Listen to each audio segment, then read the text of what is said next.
5월 19일 목요일 가정예배를 하나님 앞에 올려드리도록 하겠습니다. 다같이 사도신경으로 신앙을 고백하도록 하겠습니다. 나는 전능하신 아버지 하나님, 천지의 창조주를 믿습니다. 나는 그의 유일하신 아들 우리 주 예수 그리스도를 믿습니다. 그는 성령으로 잉태되어 동정녀 마리아에게서 나시고 본디오 빌라도에게 고난을 받아 십자가에 못 박혀 죽으시고 장사된 지 사흘 만에 죽은 자 가운데서 다시 살아나셨으며 하늘에 오르시어 전능하신 아버지 하나님 우편에 앉아 계시다가 거기로부터 살아있는 자와 죽은 자를 심판하러 오십니다. 나는 성령을 믿으며 거룩한 공교회와 성도의 교제와 죄를 용서받는 것과 몸의 부활과 영생을 믿습니다. 아멘.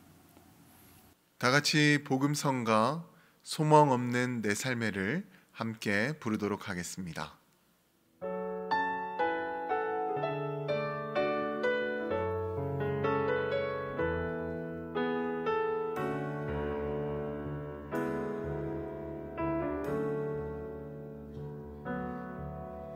소망 없는 내 삶에 새 생명 허락하신 나 향한 주님의 은혜, 놀라운 주님의 사랑, 삶의 문제 힘겨워 눈물 감들일 때 날 알아주시는 주님, 한없는 주님의 사랑 나 찬양하네. 나의 믿음 주께 드려 나의 삶이 주를 향해 내 유일한 사랑 되신 주께 내 삶들이 나의 믿음 주께 드려 나의 삶이 주를 향해 내 유일한 사랑 되신 주께 내 삶들이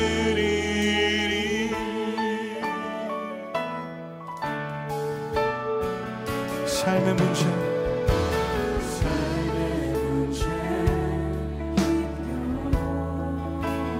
눈물만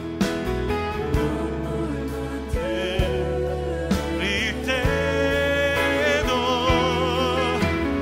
날 안아주시는 주님, 한없는 주님의 사랑 나 찬양하네.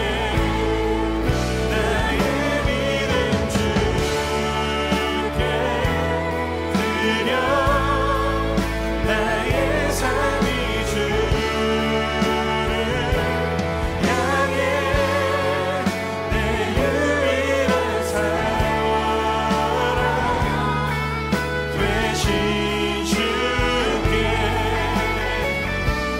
내 삶들이 나의 믿음 주께 나의 삶이 주를 향해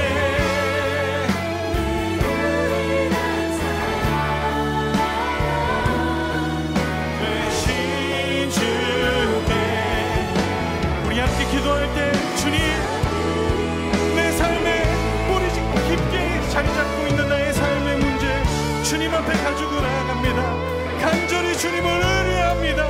주님, 내 삶 속에 주의 은혜를 부으시고 주의 사랑으로 채워주실 것을 믿음으로 나아간다고 우리 주 한 번 외치시며 기도합시다. 주여,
나의 문제를 넘어 주의 영광과 일하심으로 우리의 삶을 부르시고 인도하실 주님 찬양합니다.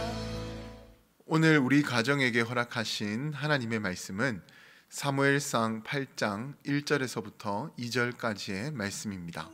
사무엘이 늙음에 그의 아들들을 이스라엘 사사로 삼으니 장자의 이름은 요엘이요 차자의 이름은 아비야라. 그들이 브엘세바에서 사사가 되니라. 제가 한 포털 사이트에서 한국인의 희망 지수에 대하여 조사한 것을 본 적이 있었습니다. 혹시 여러분들은 한국인의 희망 지수가 얼마쯤 된다라고 생각을 하시나요? 조사에 따르면 평균 61.5점이 나왔다라고 합니다. 이 점수는 이제 굉장히 심각한 수준은 아니지만 우려가 되는 그런 수준은 된다라고 합니다. 그리고 그 중에서도 우리 사회의 중추적인 세대인 40대의 희망 점수는 56.9점으로 평균보다도 한참 낮은 수준으로 나왔습니다. 40대 희망 지수가 이처럼 낮은 이유는 불안한 현실과 불투명한 미래를 껴안고 살아가야 하는 그런 세대이기에 이 40대에서 희망 지수가 낮게 나왔다라고 합니다. 그리고 더욱 우려가 되는 것은 나라의 미래를 책임져야 할 20대 중에서 57%가 기회만 된다면 고국을 떠나겠다라고 그렇게 말을 했다라는 것입니다. 결국 정리를 해보자면 무너지는 40대와 떠나고 싶은 20대, 바로 이것이 오늘날 우리 한국 사회의 현주소라는 것입니다. 제가 포털 사이트에서 검색한 이 자료는 몇 해 전의 자료입니다. 하지만 아마 지금도 비슷한 수준일 거예요. 그래서 암울한 생각이 들 수도 있을 겁니다. 하지만 이렇게 우리나라의 희망 지수가 낮고 또 젊은 세대들이 이 나라에 희망을 두지 않더라도 우리 믿는 사람들은, 우리 예수를 믿는 그 믿음을 가진 사람들은 희망을 포기해서는 안 됩니다. 왜냐하면 하나님께서 지금 우리와 함께 하시기 때문입니다. 하나님께서 우리를 다스려 주고 있기 때문에 우리는 절대 어떤 상황 속에서도 희망을 포기해서는 안 된다라는 것입니다. 언제나 영원한 소망을 주시는 우리 하나님께 우리의 소망과 믿음을 두고 살아가야 한다라는 것입니다. 그러면 하나님께서 이 소망 없는 이 땅을 바꾸어 주셔서 희망이 가득한 나라로 변화시켜 주실 것입니다. 오늘 본문의 말씀을 보게 되면 지금의 우리 시대와 비슷한 상황에 처한 이스라엘 백성들의 모습을 볼 수가 있습니다. 어쩌면 우리보다도 더 최악의 삶을 살아가는 이스라엘 백성들의 삶이다라고 그렇게 말을 할 수가 있을 것인데, 그들이 어떤 상황에 처해 있는지는 사사기 성경을 통해서 우리는 알 수가 있습니다. 사사기 말씀을 보게 되면 12번이나 이스라엘은 이방 나라의 침략을 당해서 어려움을 겪어야 했습니다. 그리고 동족 간의 피비린내 나는 전투로 인해서 나라가 초토화되는 그런 상황도 겪게 되었습니다. 그리고 이 사사기 말미에 보게 되면 종교 지도자였던 엘리와 그리고 그의 두 아들이었던 홈니와 비느하스는 타락함으로 인해서 하나님의 징계를 받게 되었고, 그리고 이스라엘의 유일한 희망이라고 볼 수 있었던 사무엘도 이제 나이가 늙고 또 그의 아들들은 타락하게 되자 이스라엘은 더 이상 희망을 찾아볼 수 없는 그런 나라가 되었습니다. 그런데 이스라엘 백성들은 이런 상황 가운데에서 자기들 나름대로 결론을 내리게 되는데, 그들은 이런 결론을 내리게 되었습니다. 우리가 왜 이렇게 힘들까? 맞아, 우리에게는 왕이 없기 때문에, 우리를 다스려줄 왕이 없기 때문에 우리가 이런 어려움을 겪는 거야 라는 그런 결론을 내리게 되었다라는 거예요. 그래서 그들은 사무엘을 찾아가서 우리에게 왕을 세워줄 것을 요구하게 되었던 것입니다. 그러나 사실 이스라엘은 하나님께서 다스려주고 있는 나라였습니다. 그러니까 하나님께서 직접 통치를 해주시는 나라가 바로 이스라엘이었다라는 거예요. 하지만 그들이 하나님 말씀에 순종하지 않았기 때문에, 하나님의 그 다스림을 거부했기 때문에 사사기와 같은 그런 어려움들이 그들에게 찾아오게 되었던 것입니다. 그러나 그들은 자신들의 잘못은 끝까지 인정을 하지 않고 단순히 왕이 없어서 우리에게 이와 같은 어려움이 찾아온 것이다 라고 생각을 하면서 계속해서 왕을 요구하게 되었던 것입니다. 결국 하나님께서도 마지못해 그들의 요구를 들어주시고 왕을 세워주시게 되었습니다. 그러나 왕이 세워졌다라고 해서 결코 그들의 삶은 나아지지 않았습니다. 오히려 왕 때문에 더욱 그들의 삶은 힘들어지고 결국 나라가 망하는 길로 나아가게 되었습니다.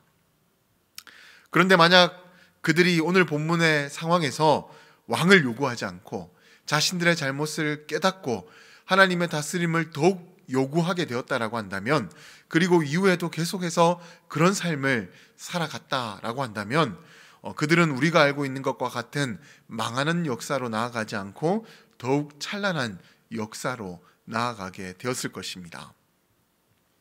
바로 우리는 이런 모습을 반면 교사로 삼고, 우리는 어떤 상황 가운데서도 더욱 하나님을 의지하면서 하나님의 다스리심을 바라는 삶이 되어야 합니다. 그러니까 어떤 상황 속에서도 하나님만 의지하는 그런 믿음의 삶이 되어야 된다는 것입니다. 그러면 분명 하나님께서도, 우리의 영원한 소망이 되시는 하나님께서도 우리를 포기하지 않고 끝까지 붙들어 주셔서 우리를 좋은 길, 구원의 길로 인도하여 주실 것입니다.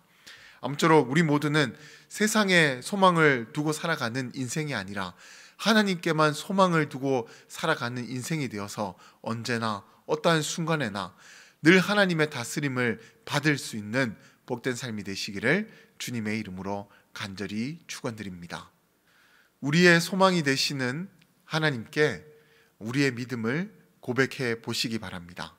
그리고 그 믿음으로 살아가는 오늘 하루가 되시기를 바랍니다.